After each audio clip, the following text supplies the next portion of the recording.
For most people, Sun Tzu exists in a strange cultural limbo. His name floats around boardrooms, Instagram quotes, startup podcasts, usually invoked by people who've never actually read a word he wrote. He's treated like a prophet of domination, a philosopher of conquest, a kind of ancient motivational speaker for modern ambition. Because when you strip away the slogans and the mythology, something unexpected emerges. Sun Tzu wasn't fascinated by victory. He was fascinated by cost. He didn't see war as a stage for glory or heroism. He saw it as an invoice. And he understood something that most rulers, ancient and modern, desperately try to ignore. The greatest threat to a state is not the enemy standing across the battlefield. It's the bill that arrives after the fighting stops. People think The Art of War is a book about how to fight. In reality, it's a book about how to avoid financial ruin. Welcome to American Life Guide, where money, power, and history collide. And nothing is ever as simple as it seems. To understand why Sun Tzu thought this way, you have to understand the world he lived in. His ideas weren't born in peace or prosperity. They emerged from collapse. China during the late spring and autumn period in the early Warring States era, roughly the 6th and 5th centuries. BCE was a patchwork of rival kingdoms, all convinced they were one decisive war away from unifying the world. They were wrong. War was constant. Borders shifted. Alliances dissolved overnight. Armies grew larger every generation, evolving from elite chariot forces into massive infantry formations that required unprecedented levels of organization. Feeding, arming, transporting, and commanding these forces demanded enormous amounts of grain, metal, labor, and taxation. For the first time, warfare wasn't just violent, it was economically suffocating. Every time a ruler sent an army into the field, he was borrowing against his future. And more often than not, that future never arrived. Modern audiences tend to imagine ancient warfare as heroic and tactical. But in Sun Tzu's world, war was primarily logistical. The moment an army began to move, the clock started ticking. Supply wagons had to roll. Farmers were pulled from their fields. Craftsmen were redirected from productive labor to weapons manufacturing. Taxes rose. Resentment followed. A short campaign could strain a small kingdom. A long one could destroy a powerful state. And yet, trapped in fear and rivalry, these kingdoms kept fighting anyway.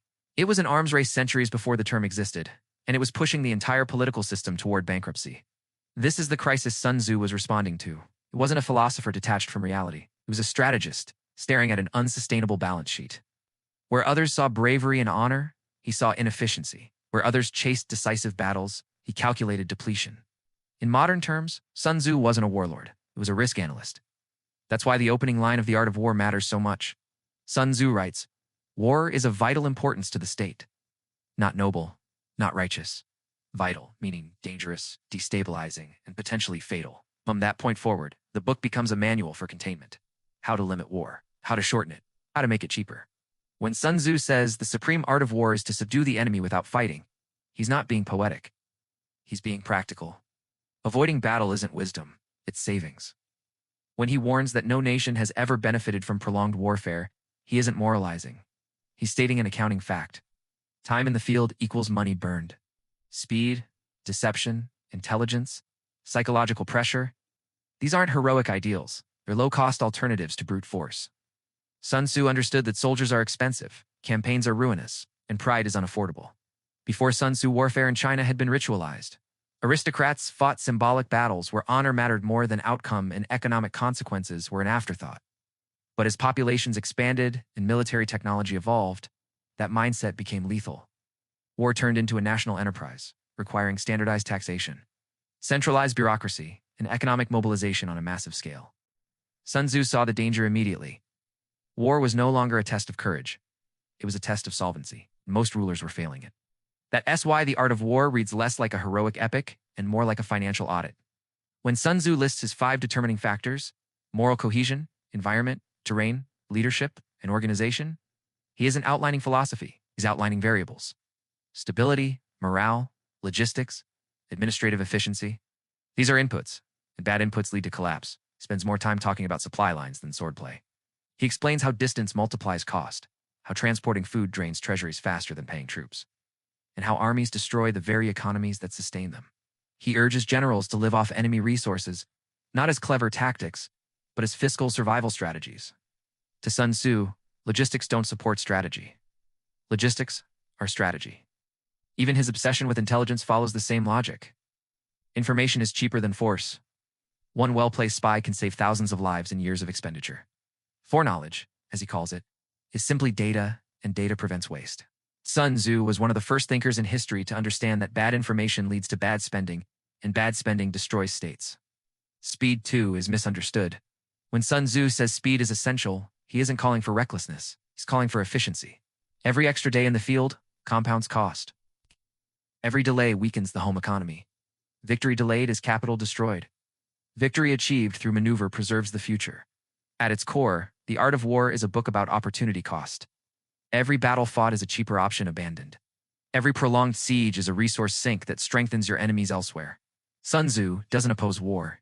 He opposes waste. The greatest waste, in his view, is fighting wars you didn't need to fight. History proved him right. States that bled themselves dry through endless campaigns collapsed from within. Those that used intelligence, alliances, and limited force survived longer. The difference wasn't bravery, it was budgeting. And here's where Sun Tzu stops being ancient history and starts being uncomfortable modern truth. Every major failed war of the last 2 centuries follows his warning. Vietnam, Afghanistan, World War I. These conflicts weren't lost because armies lacked courage. They were lost because the economic model behind them broke down. Debt exploded. Political stability eroded. Public confidence collapsed. Sun Tzu would have recognized the pattern instantly. Meanwhile, modern strategy has quietly become Sun Tzu's strategy. Cyber warfare, sanctions, proxy conflicts, intelligence operations. Psychological pressure, all aim for maximum impact at minimal cost. The most powerful nations today don't escape his logic. They live inside it. Sun Tzu believed that true strength came from economic resilience, the ability to absorb shock, recover, and continue functioning. Technology may change, but the math doesn't. States still rise and fall based on whether they can afford their ambitions. That's the lesson most people miss. Sun Tzu wasn't teaching leaders how to win wars. He was teaching them how to avoid bankruptcy. He understood that the cost of conflict always outlives the conflict itself. States don't fail because they lose battles. They fail because they drain the capital that holds them together. The best war is the one that doesn't require rebuilding your economy afterward. Seen through this lens, the art of war stops being a manual for aggression and becomes a guide to restraint. It doesn't glorify domination, it glorifies endurance. Sun Tzu admired rulers who preserved resources more than those who conquered territory, generals who won without bloodshed more than those who destroyed armies. He wasn't a warrior philosopher. He was a steward of national survival. His message remains as relevant now as it was 2,500 years ago. Power is not measured by how hard you strike, but by how much you can afford to strike. Because when systems collide, it isn't the boldest who endure. It's the most economically disciplined. History doesn't repeat itself, but the bill always comes due.